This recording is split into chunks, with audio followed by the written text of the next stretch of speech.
Hi, I'm Troy Herfoss, Australian Superbike rider and Masters Cycling Australian Champion, and you're listening to the Physical Performance Show. And the winner is... Failure is not an option. I've had my ups and my downs. Phelps with 10 meters left. 3 minutes too good. The crowd roaring. Freeman gets down. I think it's an absolutely breakthrough experience.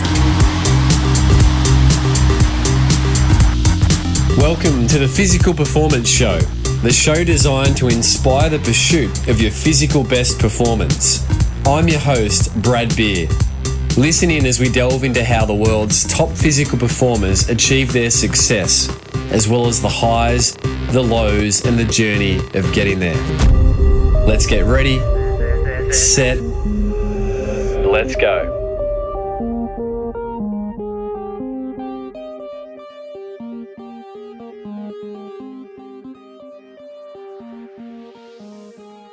Welcome back, or welcome to another episode of the Physical Performance Show, brought to you by Physiocrem and Pogo Physio.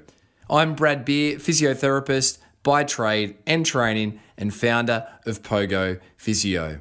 As per the intro, the aim of this show is to educate and inspire you towards the pursuit of your own physical best performance. We do this through interviews featuring some of the world's top physical performers and also some of the world's preeminent experts in their chosen fields.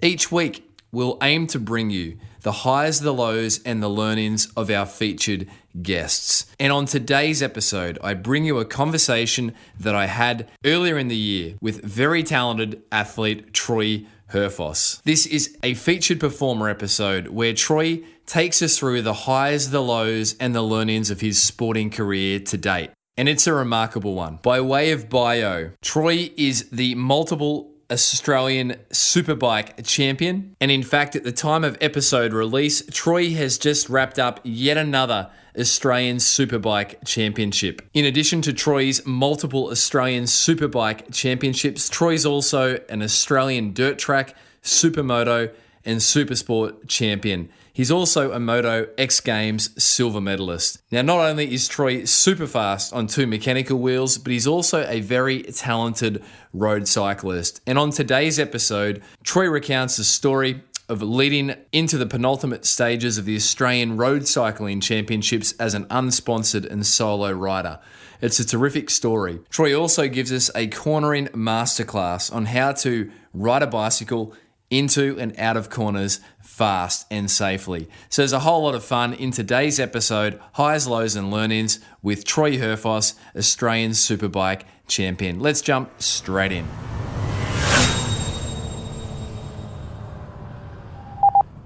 Joining me today here at Pogo Physio is Troy Herfoss.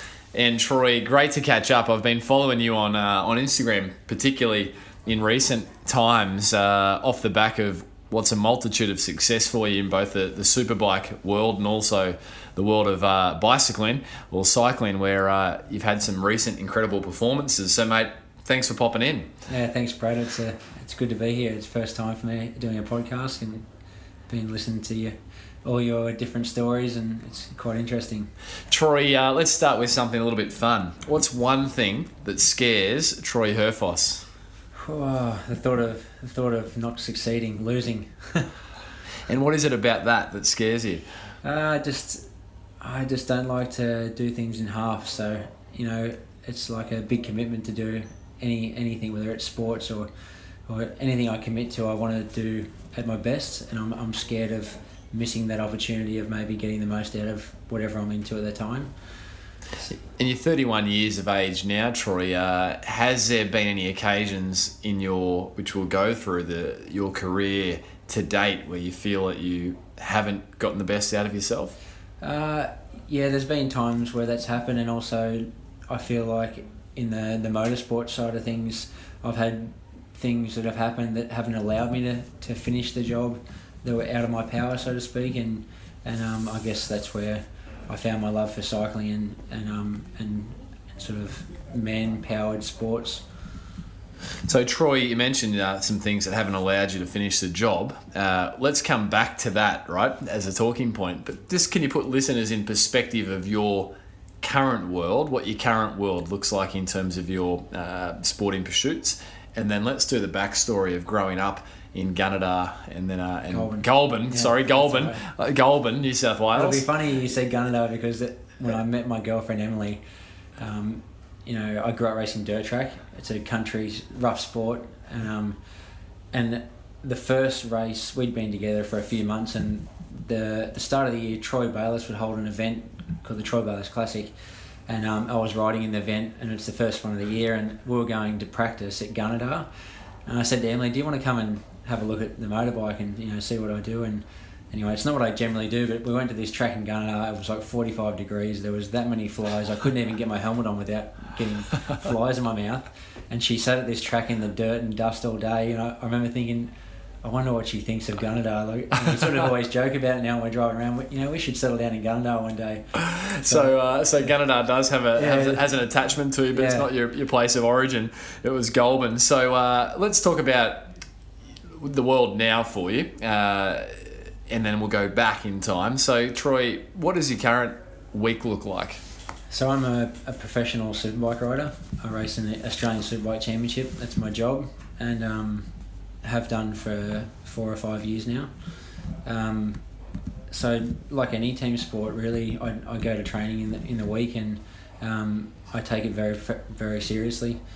Use the bicycle for training, and lots of different sort of cross training for us. But and then inside of that, I've got the passion for cycling, so I tend to gravitate to the cycle side of training a lot because I like to compete on that as well.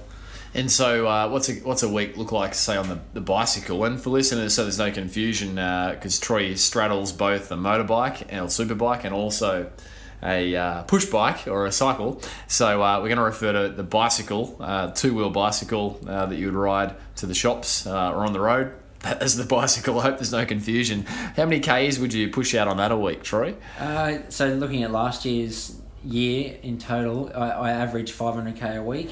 But I mean, January and February, there's not a lot because the seasons, I'm preparing for the season, so I'm doing a bit of other stuff, gym stuff. So yeah, there'll be weeks where when I'm preparing for nationals on the bicycle, that sort of end of October, November, December, I'm pushing 700k a week, I guess. And that'll be you on the bike once a day on a big ride, or twice a day, or? It depends what the focus is really. In the early stages, you're doing sort of 4 or 5 hour days, and as the race gets closer, I do some double sessions. So, an hour and a half on the trainer in the morning and night. So take it too seriously really for a hobby. Well, as a hobby, what caught my attention, and one of the reasons, Troy, I thought we've got to get you on the show, is that you put in an incredible performance as an individual. You weren't racing as part of the team at the recent Road Nationals here in Australia, held in Ballarat, 185k race in very trying conditions, very hot. And can you put listeners in perspective with how that race played out for you and what it meant to you and what's happened attention-wise in terms of your athletic ability off the back of that? Yeah, Brad, it was incredible. Like, obviously, cycling is a big passion of mine since I picked the bike up in around 2010, and just the last sort of 3 or 4 years taking it a lot more seriously. I tried that event for the first time in 2016, 3 years ago, made it halfway through, pulled out, gained a lot of respect for the guys in doing that, but also like that thing about failing, I felt like I'd failed so badly. And so, when November come around the year after, put my head down, changed a bit of my training to what I thought might help me get through the race. The following year, missed the breakaway, tried to ride across to the breakaway, got caught, finished the race. And that was sort of satisfying, but it still left me wanting more and more. And so this year it was the same thing, critique the training a little bit. And I think this year I went there sort of believing I was good enough. And really spent that first 30 or 40k of the race like it was the last 40k of the race, and I was like, I have to get in the break because these guys like Richie Port and Simon Gerrans, when they decide to go on the climb, one, I'm not powerful enough, and two, I'm too big. I'm not a climber, so I done what I could to get in the break, and I succeeded. I was one of the first to go. spent hours up the road with a group of other guys, and in the race it was sort of funny.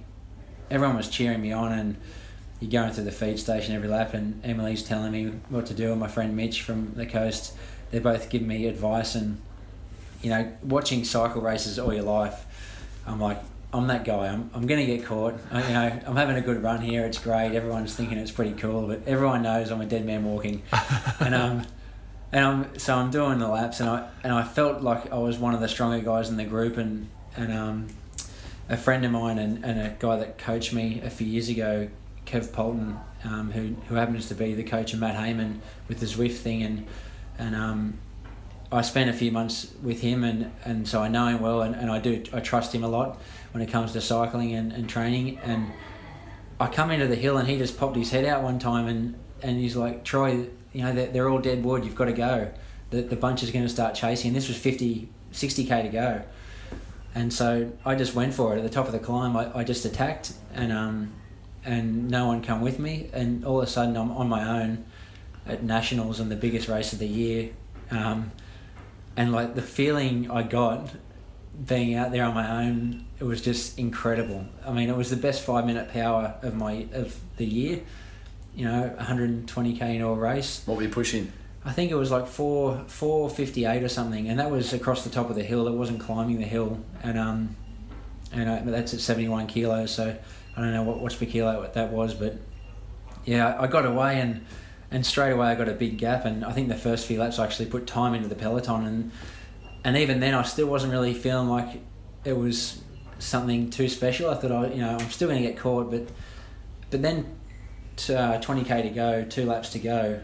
Two of the main contenders, Alex Edmondson, who won the race, and Chris Harper, they rode across to me, and at that stage I realised this is serious business now. Like the bunch didn't just roll onto me. How many Ks to go at that point? It's like 20k to go. 20k to go. Two more times at the climb, and anyway, I limited my losses on the climb, and going out the climb that last lap when I was on my own, I think being out there for so long, guys had Googled me, and everyone Australia loves an underdog. The guy in black, everyone thought I had a chance of winning it, and that's no sponsors on you. No sponsors. The black sheep, literally. Yeah. So Cannondale helped me every year, and that's another funny story. When I first got involved with Monza Imports, who do Alpine Star and Bell helmets, all the motorbike kit, they also were doing bush bike stuff, and I was hassling them guys for a bike every year, and like a top of the line bike, and I'm sure they thought I was going to be riding up and down Beach Road and posing on it. And anyway. Yeah, now they've seen me on the hill, and they're cheering for me. Everyone's cheering. It was great. And that feeling, like the noise was piercing. Like you couldn't see past them.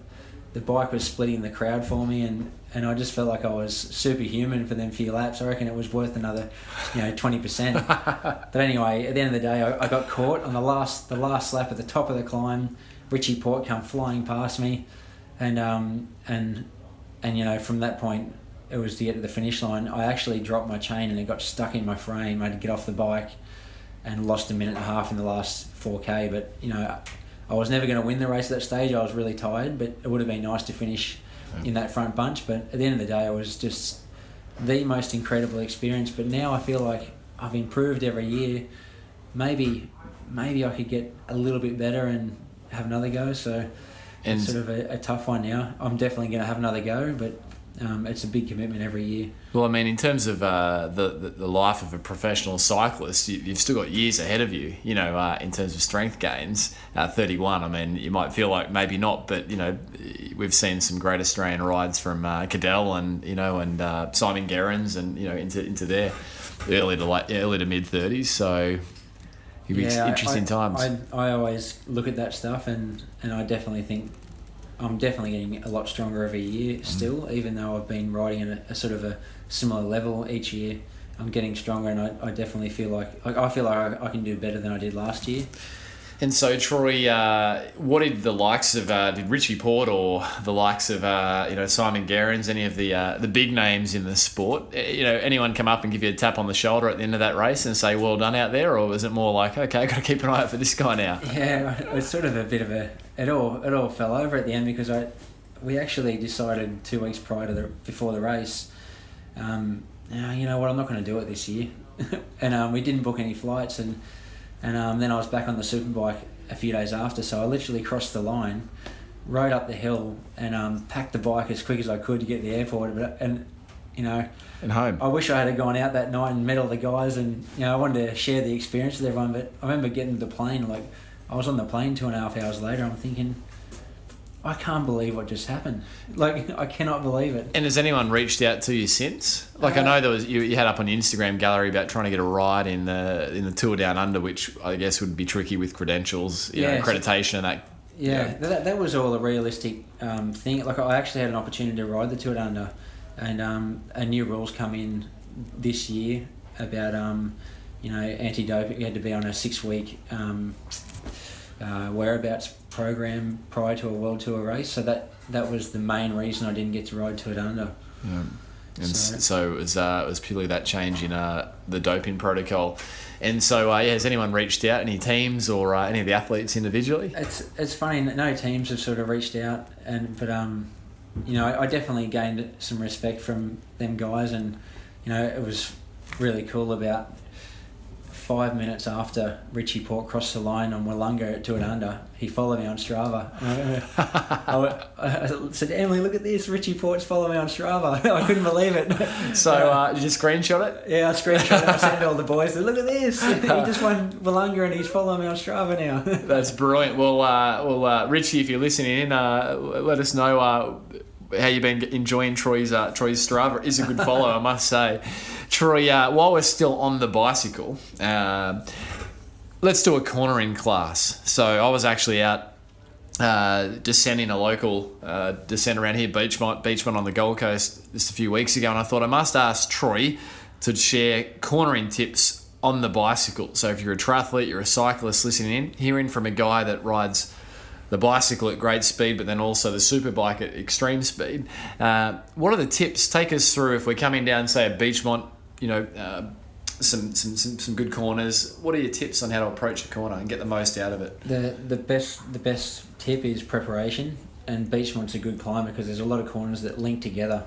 So if you're not prepared for the turn, you got a few right lefts. If you approach the first right wrong, the left and right down the road 5 turns from here, you're going to be losing a lot of speed. So preparation, get your braking done upright, get your bike position ready so you're in the position to turn, and get your setup done before you get to the turn so you can let the brakes off. And there's little how do I explain it without moving my arms and stuff?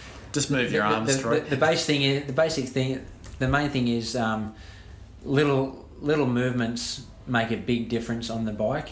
And so because we have such a small contact patch, if you're trying to brake to the middle of the apex,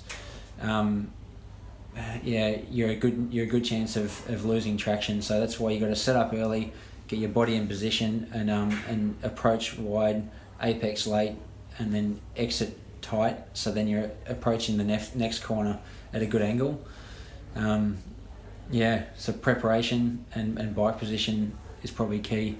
And so the braking needs to be done before the corner. Yeah. Letting the brakes go. And would you be braking front back combination if you're coming into speed and you want to get the braking done beforehand? Yeah, it's funny with the braking. A lot of people feel more confident to use the rear brake, but I mean I don't know the exact percentage, but it'd be more like 85% of your stopping power is in the front brake, and the rear brake 15% maybe. So all my braking upright is basically just dragging the rear brake for my peace of mind. Yep. And the front brake does all the braking. And on a road bike, I haven't ridden a disc road bike, but on our general road bikes, you can squeeze them brakes, in the dry as hard as you can upright.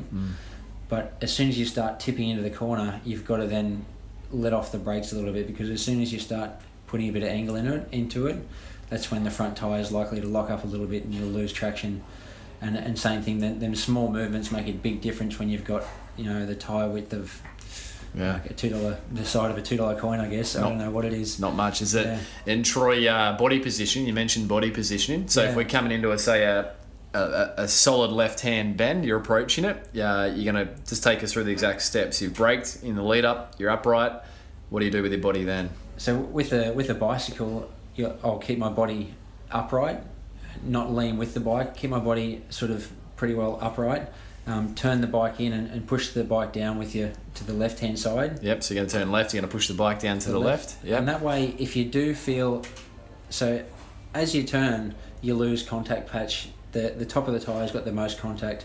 So when we tip into the left-hand corner, we're losing a little bit of contact patch. So the reason I'm keeping my body upright is because if the front tyre does slip, if I'm leaning with the bike, it's very hard to pick the bike up without falling off the side to gain grip again. Whereas if your body's upright and you lose a bit of grip, you can easily pick your bike up to straight in line with your parallel with your body, and that way you've got good control. And as soon as you do pick it up, you're going to gain grip again, and then you can continue with your turn. And so you're the bike's upright. Sorry, the body's upright. The bike's doing the tip in. Yeah. And what about your knees? What are your knees doing? Turning left. A lot of guys are different. I sort of pull my left knee out for left-hander to try and pull the bike around the turn a bit. Yep. I also think a good tip is to descend in the drops. And it's funny, their natural thought is to be upright and in a defensive mode, but that takes a lot of weight off the front tyre. Yep. The more weight we've got on the front tyre, the more grip we're going to have. Yep. And so I always descend on the drops and one finger on the brakes at all time. Yep. Even when you're not braking, you're just still feathering even them. when I'm normally riding, I just sit my fingers there because it's that's a split second. If you see a car or something, you don't have to worry about.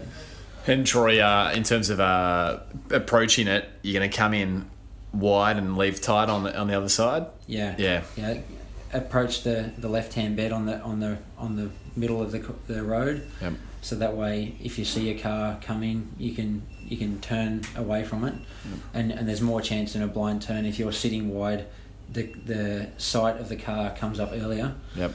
But as for cornering, braking upright in the middle of the road for a left-hand turn, let the brakes off, get your body, push the bike into the ground, so to speak, knee out, and to pull the bike around, and then you look through the corner. Always look where you're going. Yep. It's a really basic tip that helps a lot with motorsport and cycling. You generally do go where you're looking. Yep. You don't need to be exaggerating it too much, but maybe when you're learning you do. Yep. And I find just doing figure eights at home is such a good skill to learn. I mean, I've got a couple of friends that their girlfriends or wives have started riding and they're really strong athletes. Yep. But they don't know how to handle the bike, and it's amazing just riding a mountain bike around the park with their kids or something. Yeah. Doing a few So you'd be doing figure of eights and looking where you're going rather than looking at the ground. Is that what you mean? A really good one is a figure eight on a mountain bike. Try to turn at the sharpest possible angle without using the brakes, and just look where you're going. Just at the smallest figure eight you can do. That way, it's really slow. Yeah. The possibility of hurting yourself is low, and yet you're learning the balance. Like my dad always had me when I was a kid to learn how to jump a motorbike and even slide a motorbike, standing there on the foot pegs and trying to balance for as long as I can, because when you do a jump on a bike, it's this correcting the bike if you come off the ramp at a bit of an angle. It's the same as when you're balancing sitting there. So if you can learn to just balance on a bike, it's the similar concept to when you're sliding a bike or jumping a bike. So there's some great tips from Troy Herfoss across. So listeners, if you pick something up out of that, let Troy and myself know. Tag us in on social and let us know how you're going with that. I'll be trying that with my girls as they get on bikes, doing some figure eights, Troy. So thank you. Especially for young kids, they're fearless, so they'll won't happy to no dramas. Yeah. You're listening to Troy Herfoss, Australian Superbike Champion, sharing around the highs, the lows, and the learnings of his sporting career to date.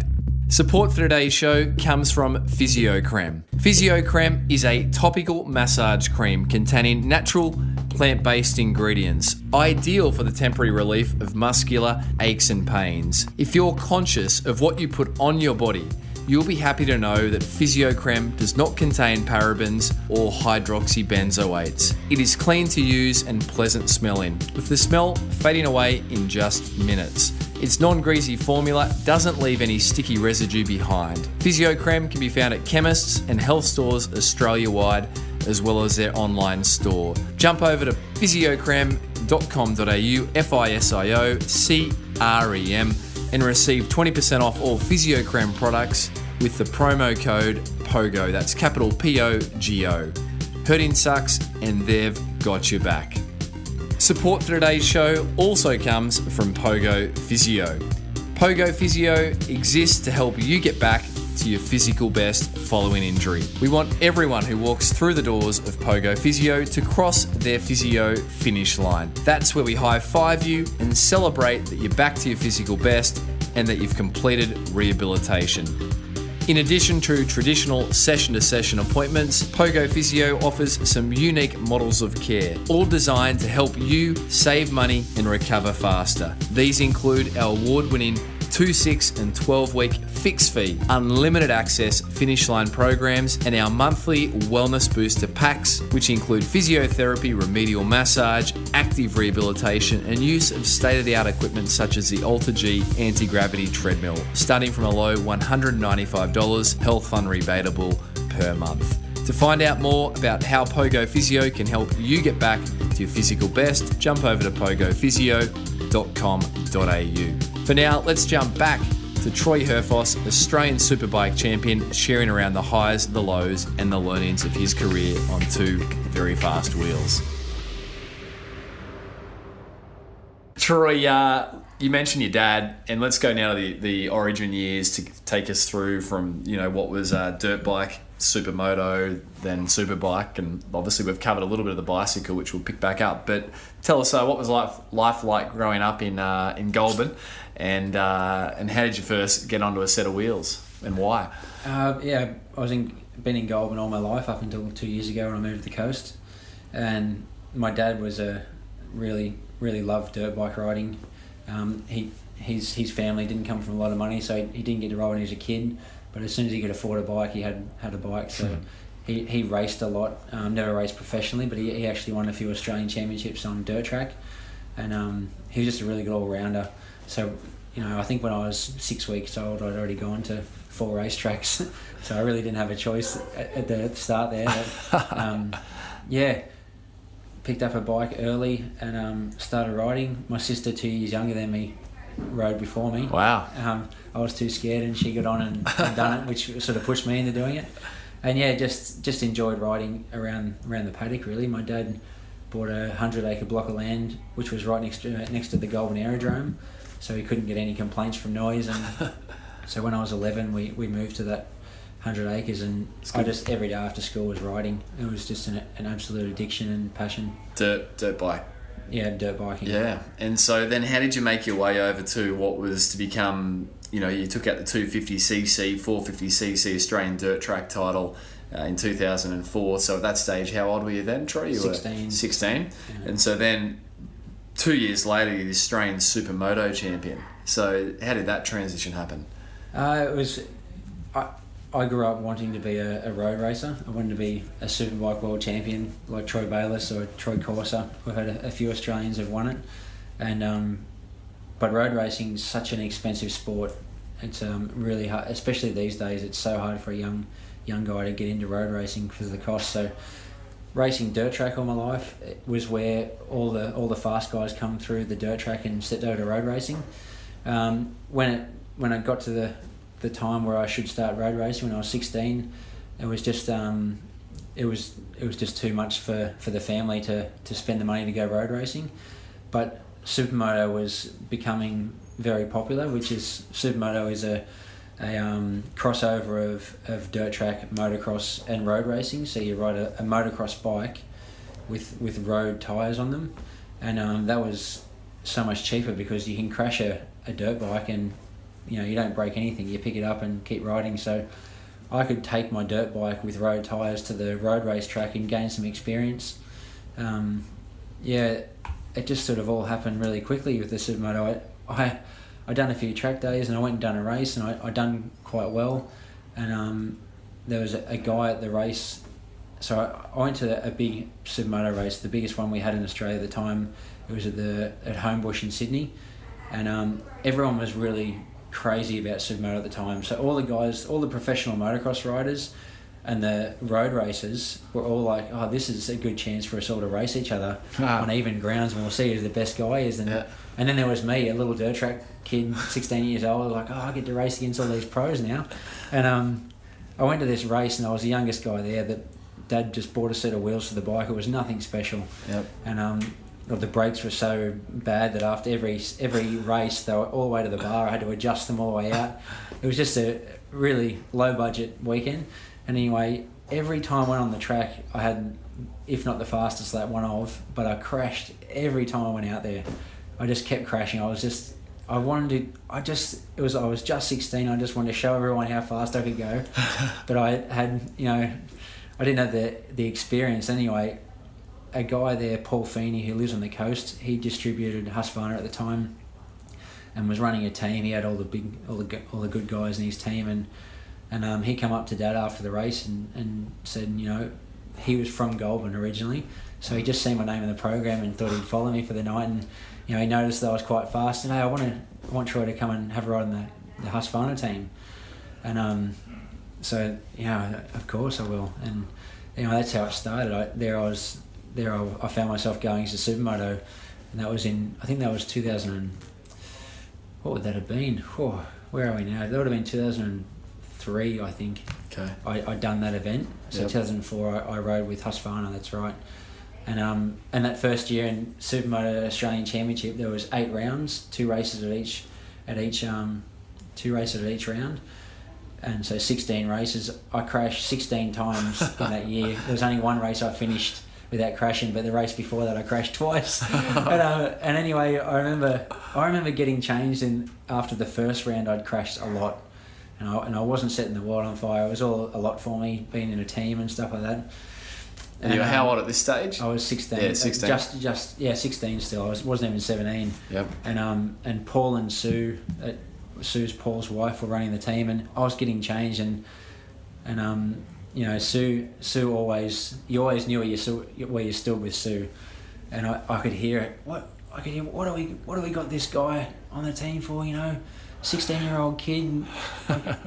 Can't stay upright. Yeah, can't start right. He's never done anything. What are we doing? And I remember Paul saying, "Nah, when he stops crashing, he'll be fine." And anyway, and Sue and Paul persisted with me for a lot of years, and Paul actually managed me a little bit in my early years, and it all happened so quick. Like, the Husqvarna was not the most competitive bike, and in America was where the sport was at its biggest. And at the start of the season in 2005, which was my second year with the Australian team, a rider got injured in America on a Husqvarna, and so they approached Paul and asked if he'd be interested in sending a rider over from Husqvarna to do the event, and so Paul rang me and said, "Pack your bags, we're going to America."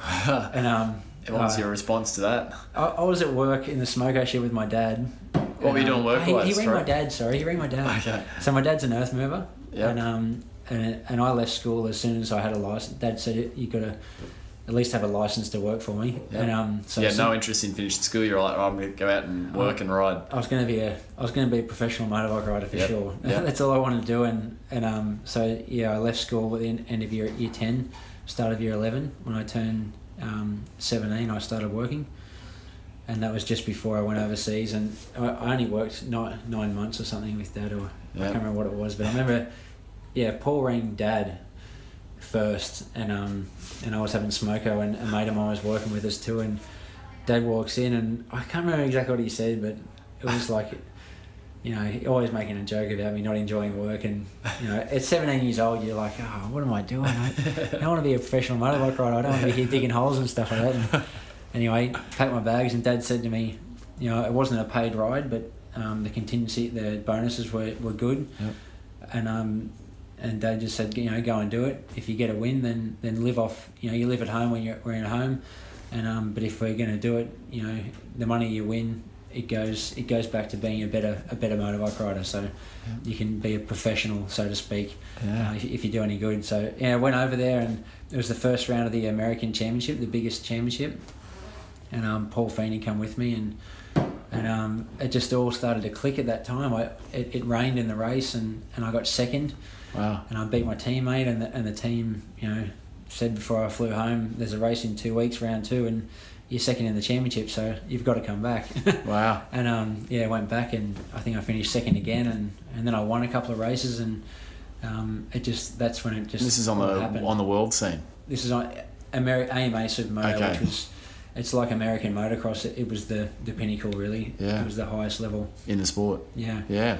And so, fast forwarding through your success there and then into the Superbike world in 2011, third overall in the Australian Superbike series. So that's another that's evolution. Right. Yeah, so I in 2009 I started road racing, and it was always the plan to go road racing, but I've always had a thing with finishing the job off. Like I wanted to win. Once I went to America, I wanted to win the AMA Supermoto Championship. Yep. And in 2008 I done that. Yep. And it was funny, at the end of that season, I could have stayed another year and everything was going great in Supermoto, but I thought I've got to go road racing. So as soon as the championship was won, I said to the guys in America, I'm not coming back next year. I'm going road racing, and they said, what are you going to do? And I said, I don't know yet, but if I have to buy a bike and go road racing as a privateer or at the start at the bottom, I will, because it's sort of a lifelong dream. So yeah. And were you making a decent enough living in the supermoto world at that stage? Yeah, at that time I was making a good living for a young bloke. Yep. Because you were how old at that stage? You were 21. Yeah, so very young. 31 now, so 21. Yep. And I flew. It was funny. I flew back to Australia for the last round of the Australian Superbike Championship in 2008 to watch, and I just went and knocked on every team's door. And it was funny. I knock on the door, and some teams would be like, "Who are you? Like, you want to go road racing? You've never ridden a road bike, but you want to ride on the best team in Australia." And I don't know what.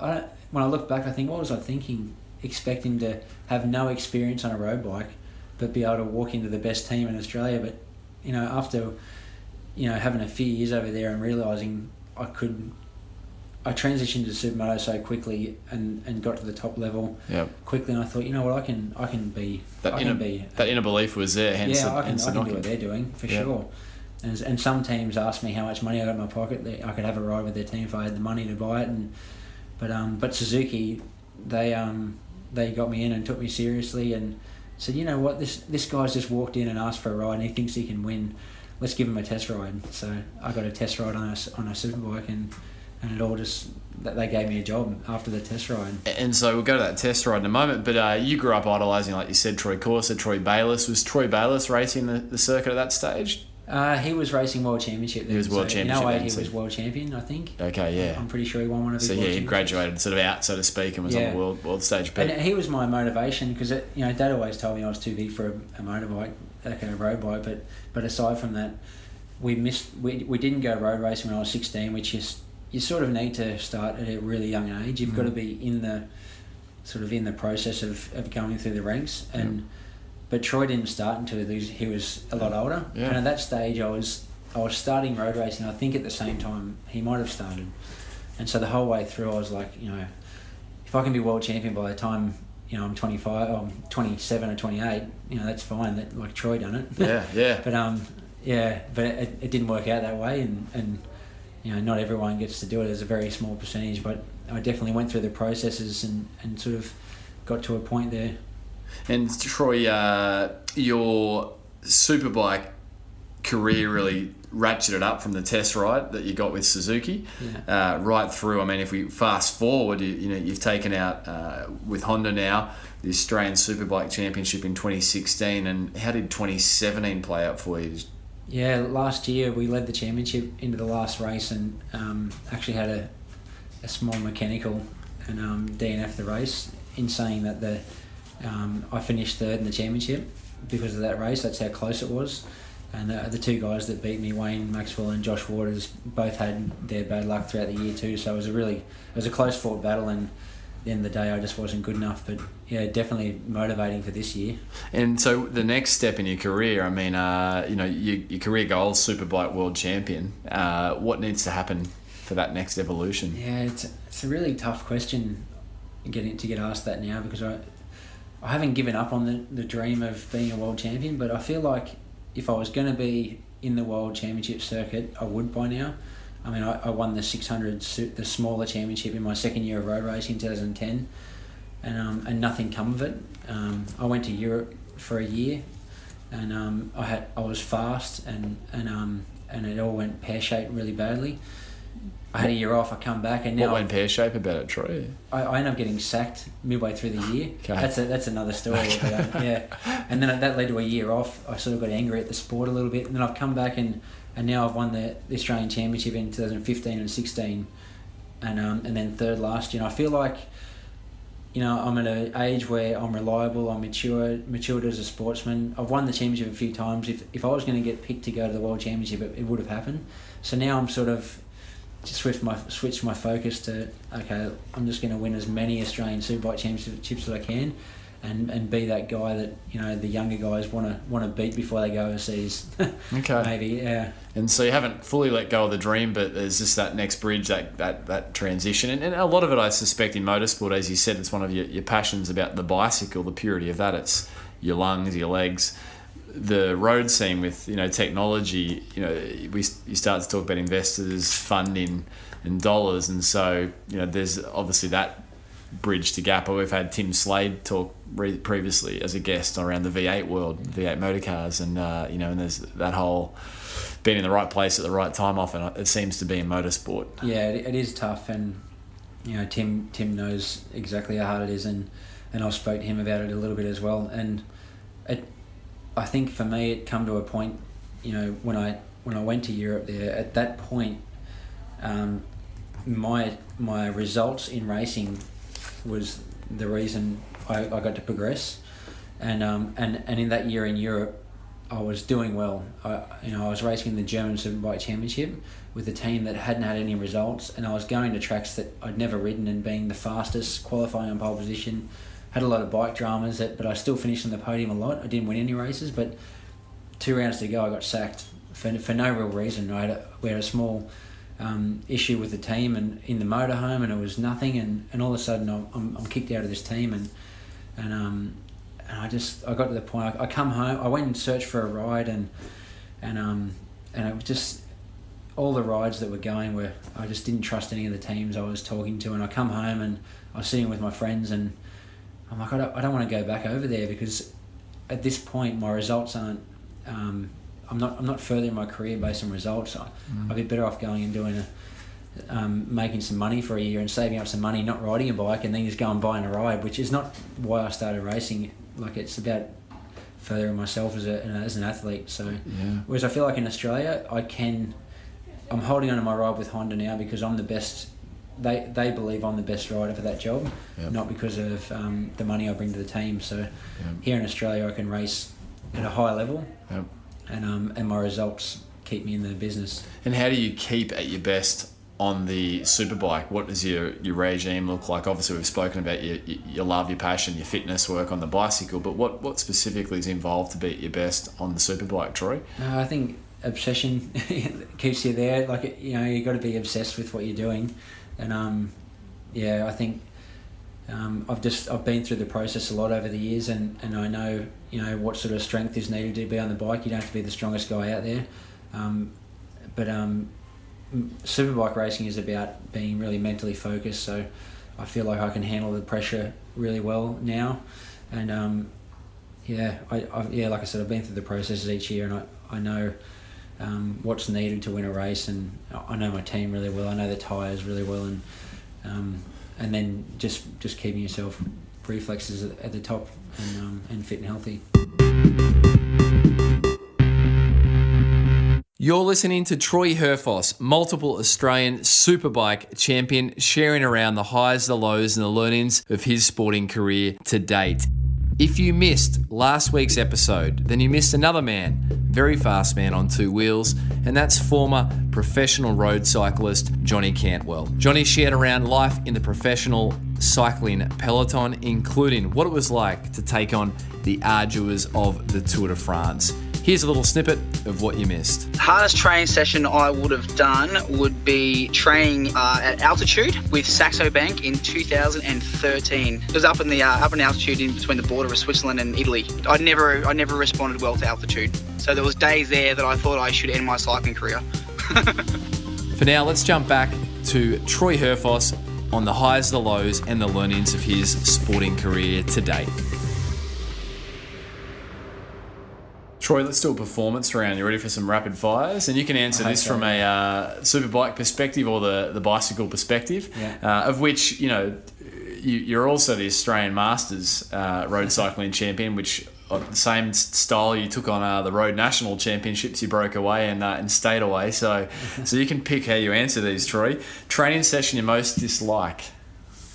Anything above threshold for more than 5 minutes. And so if we're talking about the bicycle, what would that be in watts? The bicycle, so anything sort of up over 380 watts for more than 5 minutes, especially on Zwift inside the heap chamber. And we will talk about Zwift because that's a big part of your world, isn't it? Hey? Yeah. Training session you most love?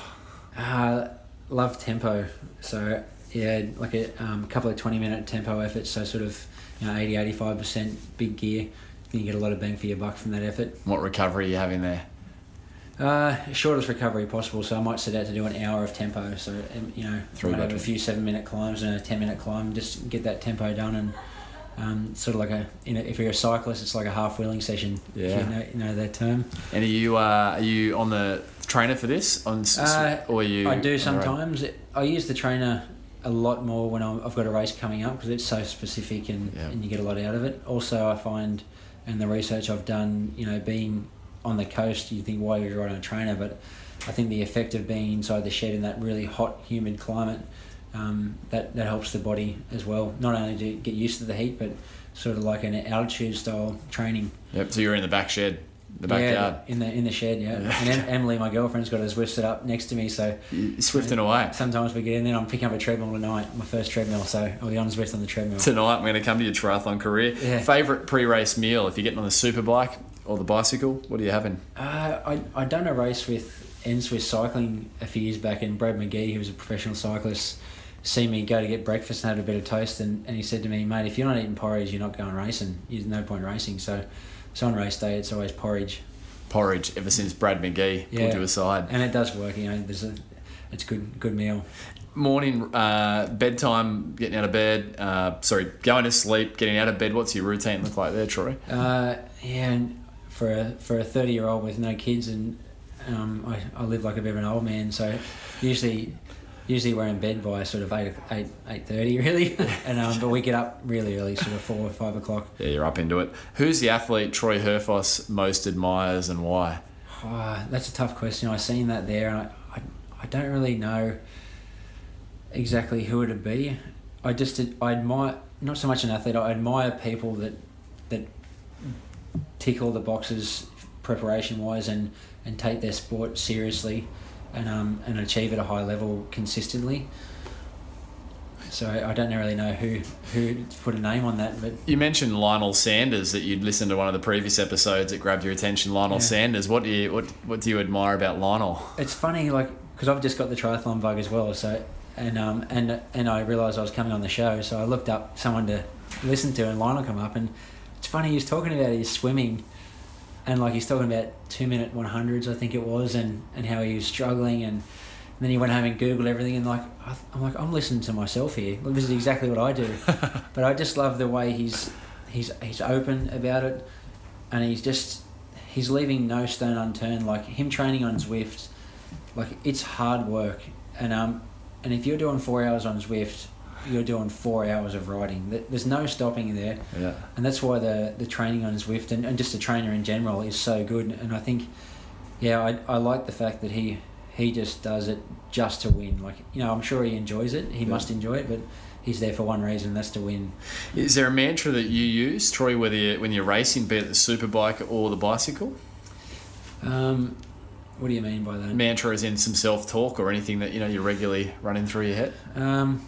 No, I think it's just about, there's a few processes you go through, like goals of the race. So, always we've got to finish. We're there to finish the race. That's the first goal, and then work your way up from there to not necessarily just going there saying I want to win or I want to do a good job today. Just there's a few processes I go through and a few superstitions. I always touch my head twice when I think of a bad thought. I don't know why. When you're racing, or everything in life. Yeah. When I'm going down Beachmont or something and I see something happen, I think, that was lucky.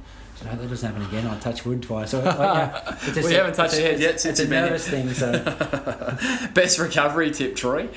Feet up above the head. And that's a general one. A lot of guys research it a lot, but just get your feet up, switch your body off, not just your legs and your body, but your mind. A lot of guys I speak to and train with, they work full time, and they're always tired. And I think it's not that they don't have enough recovery time; it's that their brain doesn't switch off. Yeah. When they're sitting there in the lounge with their head with their legs above their head, they're still thinking too much, and it's hard to switch off like that. But I think it's a really big asset if you can switch off mentally between work and sessions or whatever. I think you recover a lot quicker. Your worst injury to date, Troy? It's funny, I've had a few broken bones in there, but my worst injury, I don't know what it was. I got crashed into in a hairpin turn on the Superbike, and I hurt my ankle, but they said there was nothing wrong with it. And over the years, every now and again, it'll lock up. And it actually happened my first triathlon. I got in the water, and I stopped swimming originally because I couldn't kick. When I'd kick and relax the bone, it would lock it or something. Yeah. And I've got to stretch my toes out as far as I can. Anyway, when I jumped in the pool at the water at Ravina, it hadn't happened in 2 years. And all of a sudden I kicked and it locked, and I'm in the water thinking I'm going to drown, and I got out and sitting there in front of my girlfriend pushing my leg, and it all fixed up again. But that's probably my worst injury, just because it's something that hinders me now. Okay. And Troy, one word to describe your racing style. I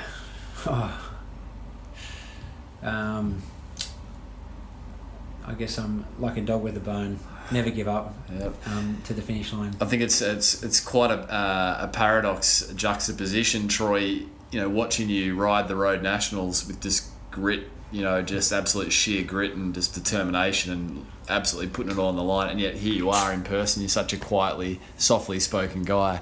So I always find that a beautiful dichotomy. The animal's obviously in there. Put you on a pair of wheels. How would you describe being in the zone? It's sort of scary, especially on the motorbike when you're in the zone and you're chasing someone down. It's a little bit scary because you're just willing to do whatever it takes to get there. Nothing around you matters, and an amazing feeling. I'm sure it's better than any drug there is. That feeling of the adrenaline flowing and being in the zone. And how many kilometres an hour might you be tracking at that point where you're chasing someone down on the Superbike? An average lap at Phillip Island is sort of like 165 kilometres an hour, so we're touching speeds of 300. And it's funny, when you're in practice at Phillip Island and you're trying to get in the zone, things are making you nervous, the tyres are moving. When you're in the zone in a race and nothing else matters but winning that race, you scare yourself to the things you'll do, and the bike will move and you'll be so close to the edge. But then when it's all over, it's just the most incredible experience. When was the last time you were in the zone? Nationals on the push bike, I definitely was in the zone there. Nothing else mattered. I just had my eyes on the prize. On the motorbike, the last race of the year, last year after the bike had broken in race 1, nothing else mattered in race 2. I had nothing to lose, and I chased and chased and chased, and it wasn't good enough to win that particular race. But I chased every lap, every corner. I felt like I hit my marks and done the best job I could. What's the hardest session you've ever done? Hardest session I've ever done. Training session, it's a tough one, isn't it? 3-hour steady state effort at 75% with high cadence, above 100 cadence. On the bicycle? Yeah, so I went out, I was in Goulburn, I went out the highway, and I'm not a natural spinner on the bike. Generally ride along at 80, 85 cadence, and I was 100 cadence and 75%, so it was around 280 watts. And 3 hours later, man, I was hurting. My butt was hurting, my legs were hurting, and just it's amazing how hard it is to hold 75% when you're depleted of food. And I didn't eat a lot on the ride, which was sort of the goal. That I was starving myself of carbs on that particular ride, so trying to look for fats and protein for energy, and it was just a mentally demoralising session. Well, man, that's equivalent to a marathon. A decent marathon around the 3 hour mark without any real major fuel. So at an effort. So Troy, awesome. You're out of the performance round. What's on your bucket list, mate? Inside sport and outside sport. I don't know if I have a bucket. Like I'm ticking that in a few weeks. I've always wanted to compete in a World Championship Superbike race, and I've been granted a wild card for the first round of the World Championship in 2 weeks. Where will this be? That's at Phillip Island. Awesome. In conjunction with it. So it'll be Australian Championship and World Superbike in one weekend. I'll be doing the double, and I've always wanted to race a World Championship, so I won't be World Superbike Champion out of it, but I've got a chance to race against the best guys, so that's definitely one.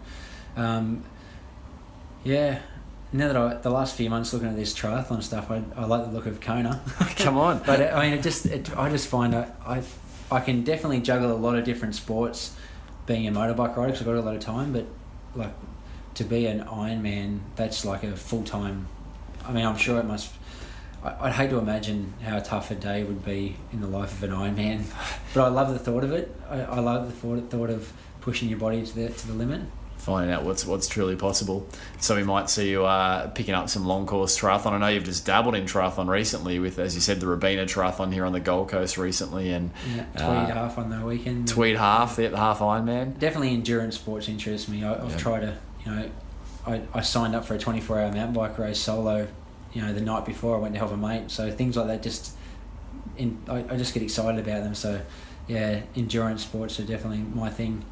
Troy, if you could boil everything that you've learnt through your extensive to date, you're still tender in years, sporting career, success on the bicycle as really a side project, which is astounding, success, across all the disciplines on the road, on the moto, and also the superbike. What would be the one piece of advice you'd give to listeners to help them pursue their physical best in whatever endeavours they're up to?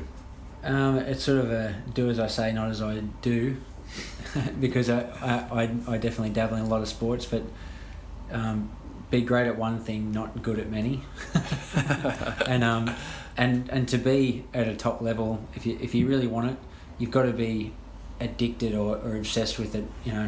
Use that. Addiction isn't everyone thinks of addiction with a bad thing, drugs or alcohol, but them people also, if you channel into the right thing, you need that addiction and that obsession to be the best. And Troy, as a fun question here, if you could have dinner with 3 people, living or past, who's at Troy Herfoss's dinner table and why? Yeah, okay, I actually got asked this question at a Superbike event the other week, but yeah, my granddad, I'd love to see him again because he really followed my career a lot, and I was just sort of getting to that senior ranks when he passed. I'd love to chat to Lance Armstrong, and what would you ask him? It's funny. I'd ask him what training sessions he'd done, and obviously the whole drugs in sport thing is something you want to know about, but I really just want to know about him. I know he won a lot, and at the time he won it, a lot of guys were doing the same thing he was doing, and he must have been ruthless in his training, and just a real winner. And I'd love to know, I'd love to hear what he's got to say about his training and stuff like that. So you got your grandfather there, you got Lance. Who's the third seat? It's a tough one, really, because I couldn't answer it the last time, but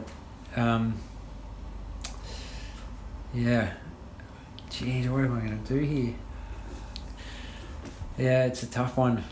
It's such a tough one. Maybe a movie star or something. Who are you going to throw at the table? Jennifer Aniston. There you go. So that's your table. Troy, Swift, for the uninitiated, who anyone out there listening who hasn't heard about this emerging world, it's just really seemingly exploded. You got the likes of Lionel Sanders talking about it, training on it, previous guest of the podcast, second in the Hawaii Ironman triathlon in 2017. It just seems to be everyone's swifting in the world of triathlon endurance sports, and now it's making its way, I believe, over into the running world. Can you put listeners a little bit in perspective of what it's about and what you've been up to racing duathlons and things with Swift? Yeah, basically Swift is it's a gaming. It's for the gamers really, but the guys that are into sport. So you hook your bike up to a trainer, you plug that to the screen, and then you go and ride around a virtual island with people from all around the world, and according to your weight and the power you produce on the bike gets your speed. And I've become addicted to it. It's so much fun. For example, I've got a friend from Goulburn who started riding. He's obviously nowhere near as powerful as I am now because he's just started. But we can go for a ride on there and enjoy it together, because I can, when you're not competing in a Zwift race, you can change your weight to make yourself more powerful. Yeah. It's all based on watts per kilo. So if my friend's 50 kilos and has got a threshold of 200 watts, he's 4 watts per kilo. And mine might be 5 watts per kilo, but we can hook up for a ride. Hey mate, I'm going for a ride tomorrow, 7 o'clock. I change my weight to, so that we're both 4 watts per kilo. Yep. And then we can go for a ride together and race each other on this island and talk. And the island's called Watopia. Watopia. And there's now, I think, Yeah, how many users? There's like 80 kilometres of road, 20-minute climbs. Yeah. I don't even know how many users there is now. It's ridiculous. In a European and American winter, there's 1,500 people online all the time, and there's bunch rides starting every half hour of the day. It's just the best way to get into riding, because if you've had an injury, say, or you've been out of the sport for a long time, and you're a competitive person, you don't want to go with your mates and get hurt. So you can hide on the island for a few months, get your legs, and then go out and smash your mates again. And I mean, you did a duathlon recently down at the Tour Down Under, I believe. Yeah, I done the first duathlon on Zwift, and oh man, it was tough. I haven't done a lot of running at that in the last few years, really, but it was tough. It was pretty cool actually to get to be the first guy to race on Zwift. Yeah. Triathlon. And so, and must follow Troy's Swift journey onwards and upwards. Where can listeners find you online, Troy, and more about your career as you continue to progress? Yeah, Instagram. I use Instagram a lot, and Strava. Everything goes on Strava. So if you're, my whole nationals training program on the bike was on Strava. So I use Strava and Instagram a lot. Great, and we'll tag that up, listeners, in the show notes. Troy, every guest that features on the Physical Performance Show has the opportunity to tag someone that they think would be interesting to feature. Who do you think we should feature? I had a quick think about this one, Brad, and when I flicked on the Olympic Games, watching that, I seen this girl in modern pentathlon just go from zero to hero. And that sport doesn't come with a lot of funding, and I thought, geez, that girl's done a good job. And went to her Instagram account, and from the time she crossed the line to the time she went to the medal ceremony, she had thousands of followers. And I thought, this poor girl probably done it all on her own funding. And Chloe Esposito, I reckon she'd have an interesting story. And so, Chloe, if you're listening, we'd love to feature your success, the highs, lows, and the learnings. So, Troy, thanks for tagging an athlete. And finally, Troy, every guest of the Physical Performance Show gets to issue listeners with a physical challenge for the week. It can be entry level, it can be extremely difficult. What's Troy Herfoss's physical challenge for the week going to be? A Tom Warren Southside PB for the cyclists on the coast. A PB on the best climb you've got around your town on the bicycle. Okay, and so if you're not on the Gold Coast where Troy and I sit today, you could be anywhere in the world, of which there's many listeners. So pick your local climb on the bicycle and go and give it a PB attempt. Don't be afraid to go and put it out there. In the next 7 days. Yeah. I'll be taking that one on, Troy. I'll be taking on Beachmont, so I'll let you know how I go. What's your PB up there, mate? Oh, mate, it's we can talk about that one offline. Yeah, But Troy Herfoss, you're absolute champion, mate, and one of the, I believe, probably most undersung incredible athletes that I think I've seen in recent times with all your accomplishments. So, mate, congratulations and well done, and we look forward to following the journey. Yeah, thanks, Brad. I appreciate having me.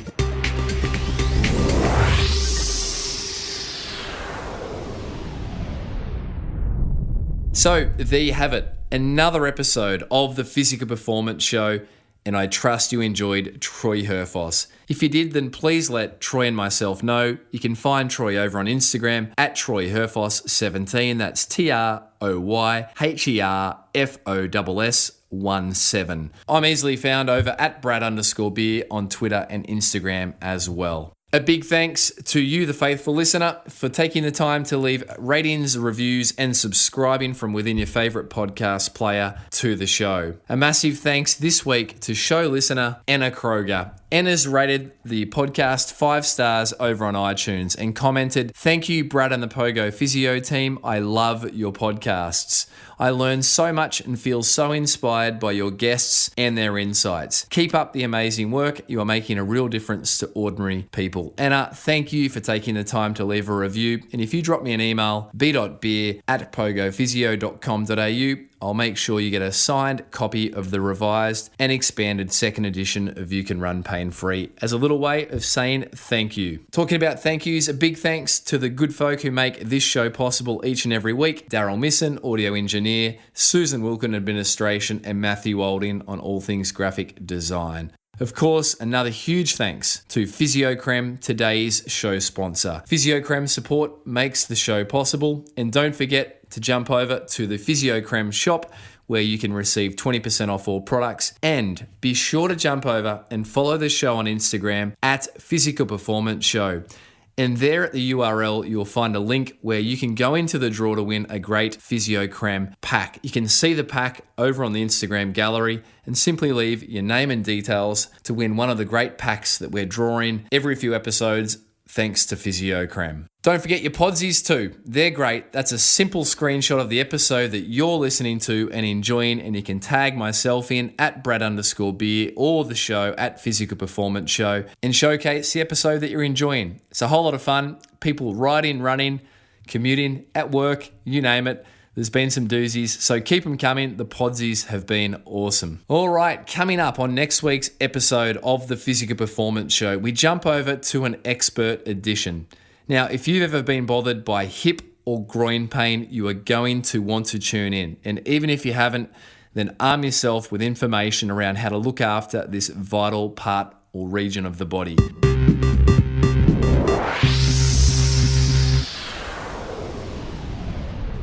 Next week, I'll bring you a conversation that is an expert edition featuring Benoit Matthew. Benoit is a UK-based physiotherapist. He has a special interest in the hip and groin region. And on next week's episode, we do a deep dive into all things hip and groin pain. So if you've ever struggled with pain in this area, then you're not going to want to miss it. And conversely, if you haven't struggled with pain in the hip or groin region, then it's a key area of the body that you don't want to neglect. So be sure to tune in next week for all things hip and groin pain with Benoit Matthew on an expert edition. Until then, keep pursuing your physical best performance. I'm Brad Beer, and this has been the Physical Performance Show.